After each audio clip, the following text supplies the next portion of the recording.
दोस्तों आज हम पढ़ रहे थे नवोदय का न्यू चैप्टर है। इसका नाम है लिविंग एंड नॉन लिविंग, मतलब सजीव और निर्जीव। तो सजीव आज हम समझे क्या है सजीव जिसमें जो जीव व्यक्ति विकास प्रतिक्रिया एवं जीवन के लक्षण एक से दूसरी पीढ़ी में जाते हैं, वो क्या कहलाते हैं? सजीव। उदाहरण के लिए मनुष्य, जानवर, पेड़ पौधे और कीट, छोटे छोटे कीड़े मकोड़े, ठीक है। और निर्जीव जो विकास वृद्धि एवं प्रतिक्रिया या इसके लक्षण एक से दूसरी पीढ़ी में नहीं जाते, वो क्या कहलाते हैं? निर्जीव। जैसे चट्टान हो गया, जैसे मैं एक कलम ली हो, ये कलम हो गई, इमारतें हो गई, और गैजेट का मतलब इन छोटी वस्तुओं के लिए उपयोग में किया जाता है। इसका उपयोग छोटी वस्तुओं के लिए किया जाता है, गैजेट। के बाद हम पढ़ेंगे कोशिका। कोशिका जिसका नाम क्या है? साइटो। कोशिका को क्या कहते हैं? साइटो। और कोशिका अध्ययन क्या कहते हैं? साइटोलॉजी। क्या कहते हैं? कोशिका अध्ययन को साइटोलॉजी।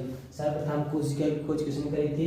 रॉबर्ट हुक ने। किसने की थी सर्वप्रथम कोशिका की खोज? रॉबर्ट हुक ने। लेकिन उन्होंने कौन सी कोशिका की थी? मृत कोशिका की खोज की थी। कब की थी? 1665 में। कब की थी? 1665 में। इसलिए रॉबर्ट हुक को क्या कहा जाता है? फादर ऑफ साइटोलॉजी, मतलब कोशिका विज्ञान के जनक किसे कहा जाता है? रॉबर्ट हुक को। और यदि पूछे सर्वप्रथम जीवित कोशिका की खोज किसने की थी? एंटोनी वन लीeuwenhoek ने। किसने? एंटोनी वन लीeuwenhoek ने। कब की थी? 1674 ईस्वी में, ठीक है। यह शरीर की क्या संरचनात्मक और क्रियात्मक क्या है? इकाई क्या? कोशिका। कोशिका से मिलकर क्या होता है? शरीर का निर्माण होता है। कोशिका आकार बदल सकती है, अनेक आकार हो सकती है। जैसे गोला में क्या? लाल रक्त कणिका जो हमारे शरीर में हमारी कोशिकाएं पाई जाती हैं, जिसे आरबीसी कहते हैं, रेड ब्लड सेल, ठीक है। कोशिका का आकार गोला भी हो सकता है, तो मतलब धागे के समान भी हो सकता है, ठीक है। ये कहाँ पाई जाती है? पेशी कोशिका है।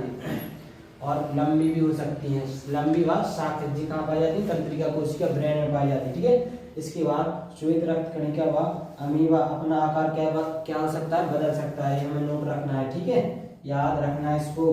क्या? श्वेत रक्त कणिका मतलब WBC, ठीक है। श्वेत रक्त कणिका को क्या बोलते हैं? WBC। व अमीबा अपना क्या कर सकते हैं? आकार बदल सकते हैं, ठीक है। ये बड़ी और लंबी कोशिका, ठीक है। सबसे छोटी कोशिका कौन सी होती है? डिकोमो न्यूमोनिया सदृश जीव, जिसे क्या बोलते हैं? PPO बोलते हैं शॉर्ट में, ठीक है। इसकी सबसे छोटी का नाम क्या है? माइकोप्लाज्मा गैलीसेप्टिकम, ठीक है। सबसे बड़ी कोशिका कौन सी? शुक्रमूल का अंडा होता है, ठीक है। इसका व्यास कितना होता है? 6 इंच इसका क्या होता है? व्यास होता है, ठीक है। शुक्रमूल के अंडा की सबसे बड़ी कोशिका है। अब मानव में देखें अपन सबसे बड़ी कोशिका, तो मानव सबसे बड़ी कोशिका कौन सी होती है? शुक्राणु, जिसे बोलते हैं क्या? स्पर्म। ये कहा होते हैं? पुरुषों में, ठीक है। और सबसे बड़ी देखें तो क्या होता है? अंडाणु, ठीक है, या इसको बोलते हैं ओवम। ये किसमें होता है? स्त्री में होता है, ठीक है। मानव सबसे लंबी कोशिका देखें तो न्यूरॉन होती है। न्यूरॉन कहाँ होती है? ब्रेन में। ब्रेन में कहाँ होती है? न्यूरॉन होती है सबसे लंबी कोशिका, ठीक है। और विभाजित रहित का मतलब जिसमें विभाजन नहीं होता है, वो कहाँ? न्यूरॉन, ब्रेन में, ठीक है। कहाँ होती है?